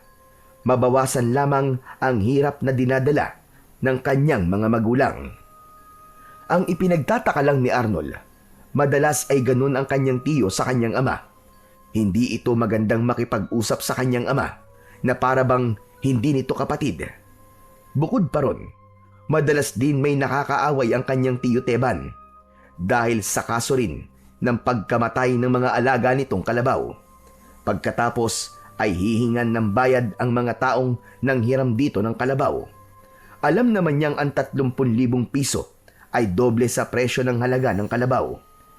Ngayong alam na niya kung ano ang totoong dahilan ng pagkamatay ng mga kalabaw sa kanilang baryo, ay napapaisip siyang bakit ang alagang hayop lang ng kanyang tiyuhin ang binibiktima ng aswang. Huwag kang mag-alala, Rona. Hindi naman ako nagulat nang pumunta rito si Kuya. Alam kong mangyayari yun. Nagsalita ang kanyang ina habang nakaupo na ito sa tabi ng kanyang ama. Sinabi nitong nagtataka na ito sa nangyayaring sunod-sunod na pagkamatay ng mga alagang hayop ng kapatid. Dahil lahat ng yon ay hinihingan nito ng sobrang bayad sa tunay na halaga ng kalabaw. Hindi makapaniwala si Aling Rona na pati ang asawa ay makakaranas din ng ganung problema. Manghihiram na muna ako kay Mantonyo. Baka may naitatabi siya. Tinutulan yon ni Aling Rona dahil nahihiya na raw ito sa malaking utang sa matanda. Idagdag pa pati ang utang na loob ng mga ito sa tulong na ginagawa ng matanda para kay Arnold. Kaya ang mabuti raw na gawin ay lumipat sila ng ibang bahay at ibayad ang mismo nilang tirahan. Aba, hindi naman pwede yun, Rona. Alam mo namang minana ko pa ito sa aking ama. Kaya ko to. Kahit na anong mangyari, hindi ko isusuko ang bahay. Nasa kanya na ang aking palayan. Pati ba naman bahay mapupunta pa sa kanya? Hindi na nakatiis si Arnold. Lumabas na siya ng kanyang silid at lumapit sa kanyang mga magulang. Mas lalo siyang naawa sa kanyang ama nang makita ang pamumugto ng mga mata nito. Nagising ka ba sa ingay ng tiyo mo, anak? Huwag mo na lamang pansinin yun. Kaya ko namang masolusyonan ito. Tay, bakit po ganun si Tiyo Teban? Parang hindi niya po kayo tunay na kapatid. Ang totoo niyan ay hindi naman talaga anak. Hindi siya totoong anak ng aking mga magulang. Tinulungan siya ni tatay nang ito'y matagpuan sugatan dyan malapit sa ilog. Ang masakit nga, dyan din natagpo ang patay ang aking ina at nawawala ang aking ama. Hanggang ngayon, iniisip ko na baka buhay pa siya. Pero ang sabi, meron daw nakatirang buhaya sa ilog na yan. Kaya imposible raw na buhay pa siya. Tila tumigil ang oras nang marinig ni Arnold ang sinabi ng kanyang ama. Nagulat siyang hindi nga niya totoong tiyo si Mang Teban. Kaya pala ganun kagaspang ang ugali nito pagdating sa pakikitungo sa kanyang ama.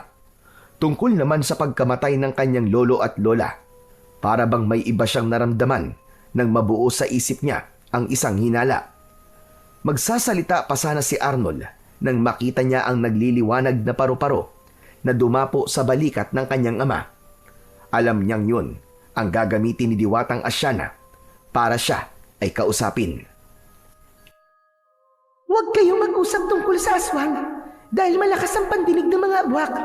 Baka malaman niyang ikaw ang batang nakakita sa kanilang ginawa kagabi.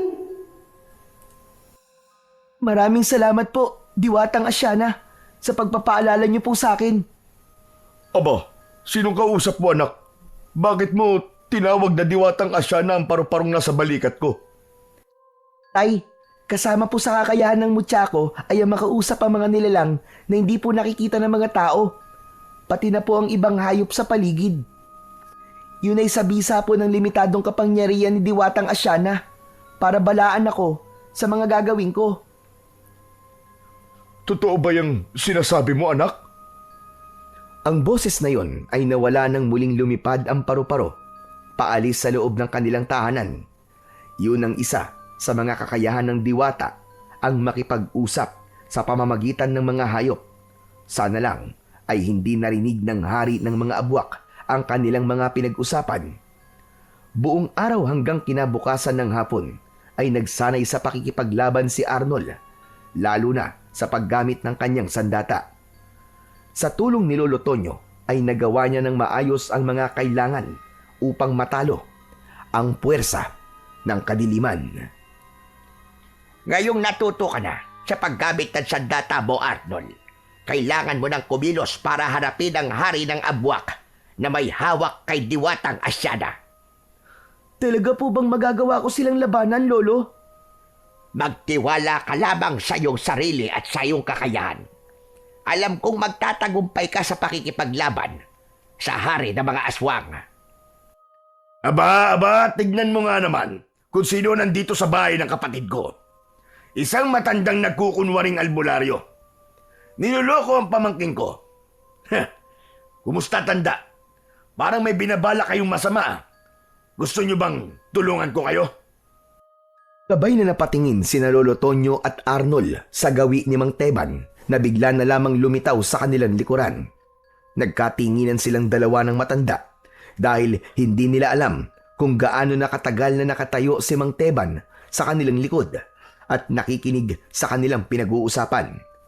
Sakto naman yun ng pagdating ng kanyang ama na may dala ng kulay puting sobre. Alam niyang naglalaman yun ng pera, kabayaran, sa kalabaw na namatay.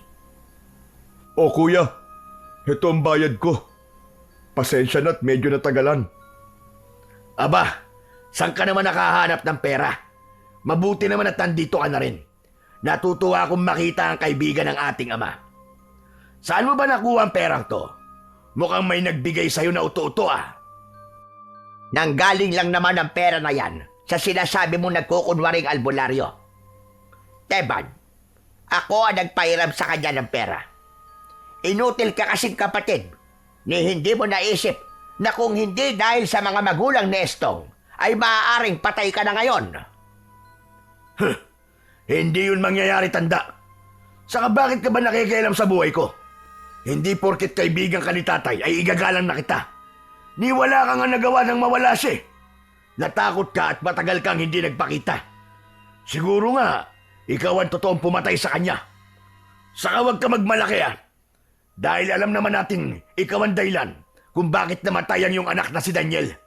Walang nagawa ang sinasabi mong mutya. Teka. Mukhang hindi na yata maganda lumalabas sa salita sa bibig mo, kuya. Natanggap mo ng pera, kaya makakaalis ka na. Hoy, Estong! Hindi porket nakabayad ka na sa akin, ay itatrato mo na akong ganyan. Palibasa may pakinabang sa'yo matandang yan eh. Kaya mo siya pinagtatanggol. Tumigil ka, Teban. Nasa harap ka ng pamangkin mo. Mahiya ka naman. Sus! Mabuti na yung alam niyang masama ang ugali ko. Narinig ko, napupuntahan niyo ang hari ng mga abwak. Baka sa akin pa lang mamatay na yung pamangkin ko. Subukan ko nga kung kaya nang humarap sa hari ng aswang. Huwag mong hahawakan ng anak ko. Kung hindi, magkakamatayan tayong dalawa. Hindi ko naman siya hahawakan eh. Ang abwak ang bahalang pumatay sa kanya. Kung ganon, alam mo tungkol sa mga aswang na abwak, kuya? Abay, oo naman. Hindi naman mahina ang isip ko na agaya nyo. Kaya lang, madiskarte ako. Kaya heto, buhay pa rin ako. Nagkakapera pa nga ako dahil sa kanya. Gusto ko lang masubukan ang ipinagmamalaking sandata ng aking pamangkin. Saka parang ang ganda ng suot niyang kwintas ah. Pwede bang mahiram yan? Hindi magandang biro sila sabi mo, Teban. Sa tono ng pananalita mo, iisipin kong ikaw ang hari ng mga aswang. Hari ng aswang? Mukhang tumatanda ka na nga, Tonyo. Kung sa bagay, alam ko na walang laban ng batang yan sa hari ng abwak. Sige na, itatabi ko na tong pera. Meron kasi akong pagdiriwang na gagawin mamayang gabi. Ang totoo nito, nauna nang pumunta sa handaan si Nalita at Trona. Ngayon lang, pinapunta ko sila. Ano? Anong ibig mo sabihin pumunta na sila? Anong klaseng pagdiriwang sinasabi mo? Basta, pumunta na lang kayo. Sorpresa nga eh. Pumunta ka na rin, Lolo Tonyo. Para naman masaya. Kasabay ng malakas nitong pagtawa, ang malakas din na pagbundol ng kaba sa dibdib ni Arnold. Nagtataka ang dalawa na panay ang tingin sa mukha ni Arnold. Hindi sila makapagsalita at hindi nila alam kung bakit kailangan nilang pumunta sa sinasabi nitong pagdiriwang. Pero kailangan ni Arnold na pumunta sa ilog. Kaya nagpasya siyang ang dalawa na lamang ang pumunta sa bahay ng kanyang tiyo para sunduin ang kanyang ina at kapatid. Masama ang pakiramdam ko sa tono ng pananalita ni Teban. Parang may mali sa kanya, Arnold. Wala ka bang napapansin sa kanya? Maliban sa malakas na kabang nararamdaman ko. Wala po, Lolo Tonyo eh. Pero bigla nga rin po akong kinabahan. Kinuha niya po si Nanay at Lita nang hindi man lang nagpapaalam sa atin. Diyos ko, parang nangyari na to. Paano pong nangyari na to, Tay? Ano pong ibig niyo sabihin? Ganito rin ang sinabi ni Kuya Teban bago nawala ang aking mga magulang at natagpuan ang aking ina sa ilog. Hindi kaya ang tinutukoy niyan lugar ay ang mismong ilog? Kung ganun, Tay, si Tiyo Teban po ang aswang. Siya kaya ang hari ng mga abwak. Hindi pa tayo sigurado sa mga napapansin natin. Kailangan nating maghanda. Kung totoong hawak niya ang mag-ina mo, Estong, nasa panganib sila at sila rin ang gagamitin ni Teban para makuha ang mutyang suot ni Arnold. Sinasabi ko na nga ba at may mali sa kanya kanina. Lolo, maaari pong narinig niya ang lahat ng ating mga pinag-usapan kaya kumilos na po siya para po tayo unahan. Balak niya tayong patayin. Kailangan natin sumunod sa kanya. Ililigtas po natin si Nanay at Lita. Wala nang inaksayang oras si Mang Estong at Lolo Tonyo. Mabilis itong naghanda ng mga dadalihing gamit, pati na ang bote nito, at sumama ang mga ito kay Arnold. Ngunit paglabas pa lang nila ng kanilang bakuran, ay halos malula silang tatlo sa maraming mga abwak na nakaabang sa kanilang paglabas. Si Mang Teban na nakatayo sa unahan ng mga ito ay nakangising ipinakita pa ang malademonyo nitong itsura. Isang nakakatakot na nilalang na may hawak na tridenteng nag-aapoy ang talim. Nakangisi itong nakatingin sa suot na kwintas ni Arnold, habang ang dalawang ulo nito ay walang tigil sa paggalaw. Ang buong akala ba ninyo ay hindi ko naririnig ang inyong mga pinag-uusapan? Alam kong alam na rin ninyo na ako ang aswang na pumatay sa mga alagang kalabaw at sa mga magulang kong hilaw. Hindi nila ako totoong minahal. Niloko lang nila ako. At alam mo yan, tanda, nang ipagamot nila ako sa'yo. Oo, tama ka. Ipinagamot ka nila sa akin dahil mahal ka nila. Hindi ko alam na ang totoong gagamutin ko pala ay isang halimaw. Talagang wala kang alam. Pinatay ko sila nang malaman nila ang totoo kong pagkatao. Halos magmakaawa sila na wag ko silang papatayin dahil gusto nilang makasama pa si Estong. Pero hindi nila ako binaggit. Nang mga sandaling yun, nalaman ko na hindi pala nila ako itinuturing na anak. Kaya nararapat lamang na patayin ko sila. Ayop ka! Magbabayad ka sa ginawa mo sa mga magulang ko! Huli na! Dahil mamamatay na kayong lahat, dudurugin ko kayo mismo sa mga kamay ko. Pag-aagawa ng mga laman loob nyo ng alagad ko at ang mag-ina mo, Estong, gagawin ko silang hapunan. Hindi! Hindi ko hahayaang may buhay pang mawala ng dahil sa kasamaan mong halimaw ka! Ako ngayon na magsisilbi mong kamatayan na mag-aatid sa'yo sa impyerno! Matitikman mo rin ang parusang nararapat para sa'yo! Katapusan mo na! Nagulat ang lahat sa biglang paglitaw ng malakas na liwanag sa buong katawan ni Arnold, pati na ang paglabas ng mahabang espada ni Arnold sa kanyang palad. Meron itong tigkabilaang talim.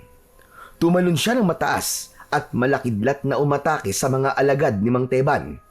Tinamaan niya ang leeg ng isang abwak at nagulat si Mang Teban sa nakitang epekto ng sandata sa katawan ng abwak. Dahil mula sa sugat ng abwak ay lumabas ang libu-libong mga linta at ito mismo ang kumain sa katawan ng abwak.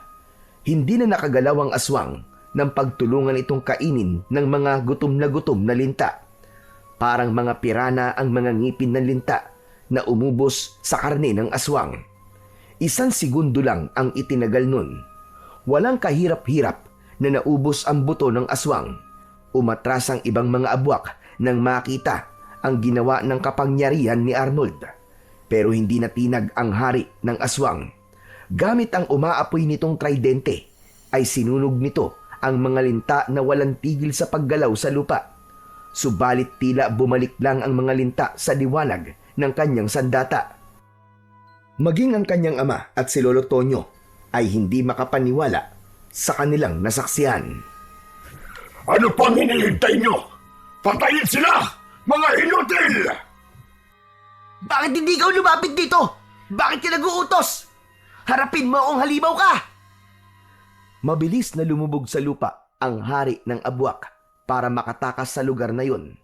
Sinugod ng 8 nitong mga alagad si Arnold para pigilan siyang lumapit sa tumatakas na hari ng mga Abwak.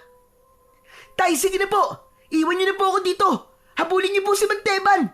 Iligtas niyo po si Nanay at Lita! Susunod po ako! Mag-iingat po kayo, Tay! Mabilis ang naging pagtakbo ni Arnold para salubungin ang mga aswang na Abwak para umatake sa kanya. Habang ang dalawa naman ay dumaan sa likod ng kanilang bahay para tumakas. Siya naman ay panay pa rin ang wasiwas ng kanyang espada sa mga kalaban at bawat tamaan ng kanyang talim ay bumabagsak ang mga ito sa lupa. Nagkikikisay ang katawan dahil sa sakit ng epekto ng kagat ng lintang lumalabas sa sugat ng mga ito. Isang nagliliwanag na linta ang nagsalita at narinig niya roon ang boses ni Diwatang Asyana. Nasa ilog ang hari ng aswang. Nakagapos ang iyong ina at kapatid. Balak niyang kunin ang mutya para makuha ang kapangyarihan ko. Bilisan mo, Arnold. Tapusin mo na sila. Malalagay sa panganib ang buong pamilya mo. Kasabay ng pagkawala ng boses ng linta, ay mabilis namang kumilos si Arnold para labanan ang 5 na Abwak na natitira. Sinasalag ng mga ito ang kanyang sandata gamit ang mahahaba nitong mga kuko. Tila katumbasyon ng palakol sa sobrang bigat, kaya naman muntik siyang tamaan ng kuko ng mga ito sa kanyang katawan. Parang mga nagkikiskisang bakal ang liwanag na nanggagaling sa kanyang espada kapag ito ay tumatama sa kuko ng mga aswang na Abwak.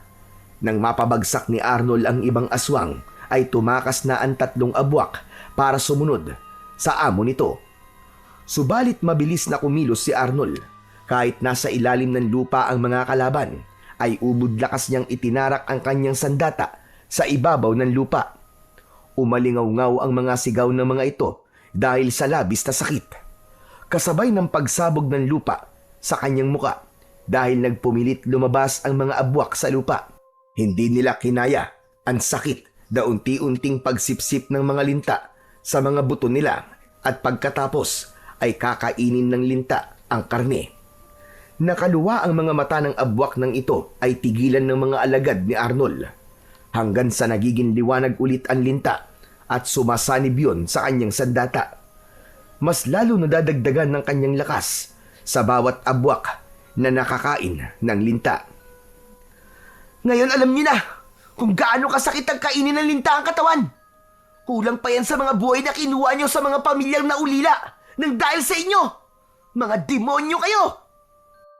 Isang malakas na sigaw ang maririnig mula kay Arnold dahil sa matinding galit kasunod ng pagtarak niya ng sandata sa mga kalansay ng nakahigang mga aswang. Nagmistulang abuyon nang sunugin ito ng liwanag ng kanyang sandata. Hinabol ni Arnold ang kanyang ama na sumunod sa hari ng Abwak. Ilang minuto lang ay natanaw na niya ang 2 na nagtatago sa malaking puno ng santol na madalas noon natambayan ng kanyang ama. Halos dumugo ang kanyang ngipin sa pagtitimpi ng galit nang makitang nakagapos ang kanyang ina sa gitna ng tubig. Maging ang kanyang kapatid na nakalitaw lang ay ang kalahati nitong katawan. Hindi na niya napigilan ang kanyang sarili nang magpakita sa kanyang harapan ang hari ng mga aswang. Hayop kan talaga! Ako ang kailangan mo, halimaw ka! Hindi mo kailangang idamay ang ina at kapatid ko! Tayong dalawa maglaban! Bakit ka naduduwag ka? Nagtatago ka sa saya ng nanay ko! Nagmamalaki ka na ngayon dahil tangan mo ang mutya ng lintang palay. Ibigay mo sa akin yan at saka ka magmalaki at magtapang sa harap ko. Isa lang sa kanila ang ililigtas mo. Sa sandaling pinili mo ang kapatid mo, malulunod ang nanay mo dahil may pampalubog ang kanilang mga paa na malaking bato. Huwag mo akong takuting demonyo ka dahil di ako natatakot sa pagbabanta mo. Sisiguraduhin ko na ikaw ang lulubog sa tubig na yan. Anak, huwag ka mag-alala. Ako magliligtas sa nanay mo. Labanan mo ang walang utang na loob na halimaw na yan. Ibigay mo sa kanya ang parusang nararapat sa katulad niya. Wala siyang puso. Pati ang mga magulang ko na nag-alaga sa kanya ay pinatay niya. Gawin mo ang lahat, Arnold, para umahon siya sa tubig, para maibuhos ko sa ilog ang isang boting langis na ito. Bilisan mo! Nagplano ka sa harap ko. Ang hihina ng mga isip niyo. Ako ang unang aatake sa inyo! Itinutok nito ang tridente sa nagtatagong sinamang Estong at Lolo Tonyo. Nasunog ang puno ng santol, ngunit nakatalo ng dalawa sa ilog dahil nasunog din ang mga damit ng mga ito. Sunod na inatake nito ay si Arnold.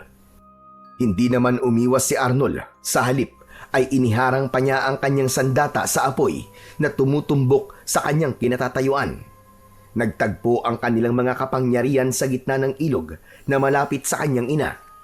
Kaya napasigaw ito sa sobrang sakit. Kaya't hinayaan ni Arnold na tamaan siya ng apoy sa kanyang dibdib para hindi masaktan ang kanyang ina.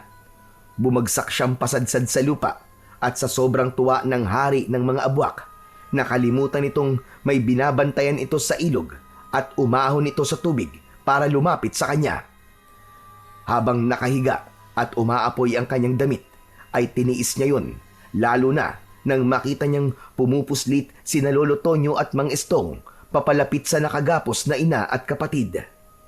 Nilibang niya ito at nagkunwari siyang nasasaktan. Pero ang totoo, may kakayahan siyang mapaghilom ang kanyang mga sugat. Ah! Ang sakit, aray! Ang sakit ng sugat ko! Ganyan nga. Dumaing ka. Akin ang mutya. Natalo kita sa laban, kaya sumuko ka na. Ano ko, Hilo? Hindi mo ko natalo, Hungang! Dahil naisahan kita! Buong lakas na itinukod ni Arnold ang kanyang espada sa lupa para makatayo siya at sinamantala niya ang pagkakataong nasa harap niya ang hari ng mga abwak. Isang wasiwas ng talim sa mukha nito ang ginawa niya, kasabay ng pagtalon niya ng mataas sa ere. Kasunod ng pagtarak ng kanyang espada sa mismong tuktok ng ulo nito. Napugot niya ang isang ulo ng hari. Nagwala ito na hinahawakan ng leeg na nawalan ng ulo. Saktong dumating ang asawa ni Mang Teban at umatake rin sa kanya. Pero dahil sa malakidlat niyang pagkilos, nagawa rin niyang mapugutan ito ng dalawang ulo. Lumitaw ang libu-libong linta sa sugat ng mga ito at mabilis na pinagtulungan ang katawan ng mag-asawa hanggang sa tuluyan na itong maging kalansay. Dinampot niya ang tridente na nawalan ng apoy sa dulo at lumapit sa kinaroroonan ng nakaligtas niyang ina at kapatid. Umiiyak si Aling Rona dahil sa labis na takot. Nagawa mo magtagumpay sa iyong misyon, Arnold. Salamat. Salamat sa Panginoon dahil nabigyan mo rin ng katarungan ang pagkamatay ng kaibigan ko. Maraming salamat din po sa inyo, Lolo, dahil tinulungan niyo po ako. At syempre, una sa lahat, nagpapasalamat po ako sa Panginoon at kay Diwatang Asyana. Dapat lang talaga kitang tulungan, Arnold. Kailangan mong malaman na apo ko si Rona. Teka, sandali lang po, Manong. Totoo po ba itong sinasabi ninyo? Oo, Estong. Kaya ko nga kayo tinutulungan dahil ang totoo, anak si Rona ni Daniel. Nagkaroon kami ng kasunduan ng iyong ama na kayong dalawa lang ang dapat na magkatuluyan ng aking apo. Si Daniel ang lalaking pinatay di Asyana dahil sa pagpatay niya sa mga magulang nito. Ano po ang dahilan? At hindi niyo po sinabi sa amin ang buong katotohanan tungkol sa pagkatao niyo at ang tungkol kay Rona. Si Rona ang nakiusap sa akin na ilihim sa inyo ang tungkol sa akin dahil sa pagkamatay ng kanyang ama. Ayaw niyang madamay kayo sa parusa ni Diwatang Asyana. Kaya ganun na lamang ang iyak niya nang malaman niya ang misyon mo, Arnold. Nang mamatay ang anak ko dahil sa parusa ni Diwatang Asyana, natakot ako na baka pati si Rona ay madamay dahil sa kanyang ama. Kaya itinago ko siya sa kaalaman ni Asyana. Hindi ba't ang parusa ni Diwatang Asyana ay kamatayan sa lahat ng pamilya ng taong nagkaroon ng kasalanan sa kanya? Kaya yon ang dahilan kung bakit mas pinili naming itago ang buong katotohanan sa kaibigan kong Diwata. Kaya po pala, madalas kayong tumulong sa amin, Lolo Tonyo. Isang ngiti ang tinugon ni Lolo Tonyo kay Arnold. Maya-maya pa ay lumapit sa kanya si Aling Rona. Masaya itong yumakap sa kanya at humingi ng tawad sa pagtatago nito ng lihim tungkol sa matandang albularyo. Agad namang pinatawad ito ng kanyang ama at maging siya ay masaya nang nalaman niyang may lolo pala siya. Naramdaman ni Arnold ang pag-angat ng tridente mula sa kanyang palad papunta sa gitna ng ilog. Lumitaw ang nakalutang na nagliliwanag na magandang babae. Tuluyan nang nakalaya si Diwatang Asyana sa kapangyarihan ng hari ng mga abwak. Binabati kita sa tagumpay na nakamit mo, Arnold. Ipinaintindi mo sa akin ang kahalagahan ng pagpapatawad sa mga nagkakasala.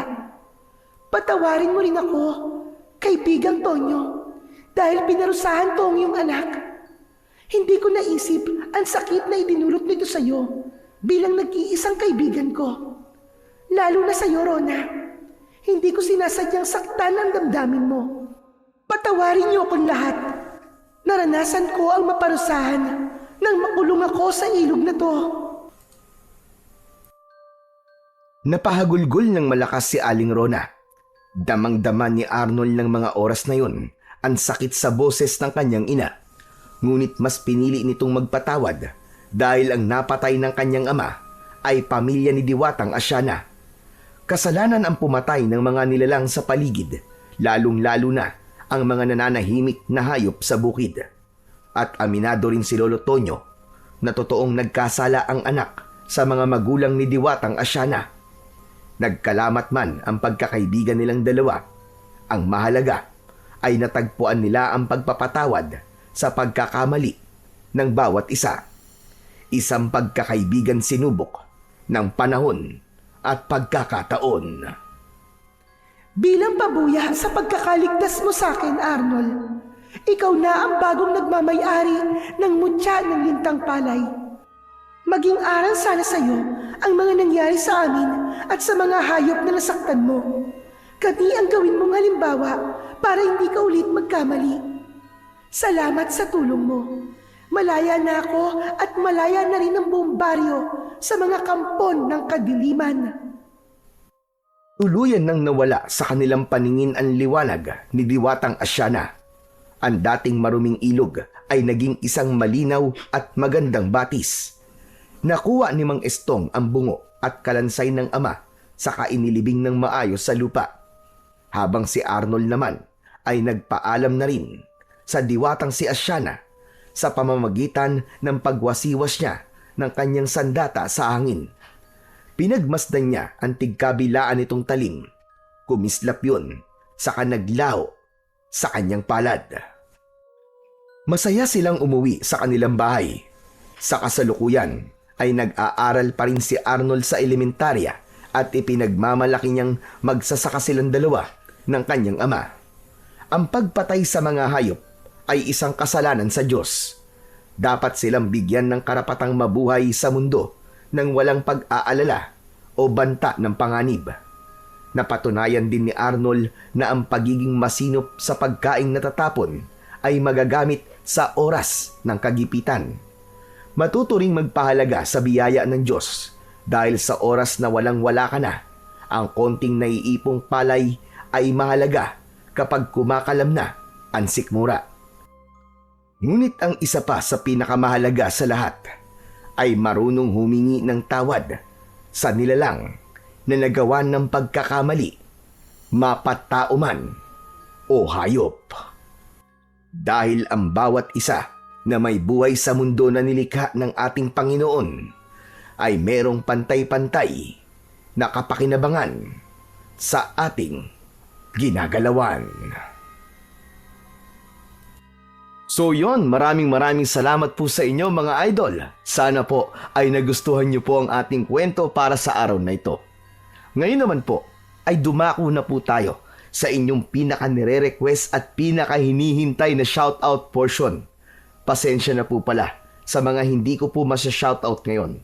Pero pipilitin ko po sa mga susunod po na ating kwento ay maibibigay ko na po ang inyong request na shoutout. Ano pa pong hinihintay natin? Eto na po. Shoutout po at maraming salamat sa inyong walang sawang pakikinig. Anthony Espiritu, shoutout daw po kay Danila Balatukan, kay Marjorie, Charina, Jenna, Marge at si Kuya Mac. At lalong-lalo na daw po sa dalawa niyang kapatid na sina Sunny Espiritu at Nico Espiritu from Parañaque. Shoutout daw po Juliet Peñaranda. Shoutout po Jess Casdela from Oman. Shoutout po Donas Vlog 4709. Maraming salamat po sa inyo dyan. At shoutout po kay Rolando Oreada from Lawag. Shoutout po Joy Marie Teves from Hong Kong. Hello po sa lahat po ng mga OFW natin dyan at mga bagong bayani ng ating bayan dyan sa Hong Kong. Shoutout po Chris Alcantara. Shoutout po Bebing Yasima. Shoutout po Jaden V. Cañete. Shoutout po MGS14. Shoutout po kay Alma Naong from Angono, Rizal. Shoutout po Gemma Aquino at syempre po, shoutout po kay Milenio Batubalani. Shoutout po sa tahian ni Madam Ala at sa lahat po ng mananahi. Maraming salamat po sa inyo sa walang sawang pakikinig. Shoutout po Glenda Renya ng Bawan.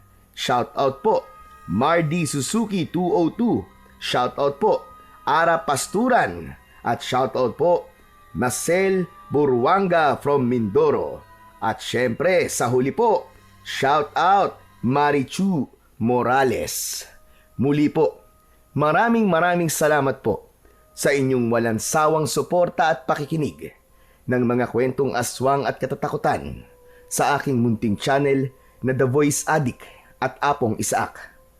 Hanggang sa susunod pa pong kwento na magpapatindig po ng inyong mga balahibo mula sa mundo ng kababalaghan.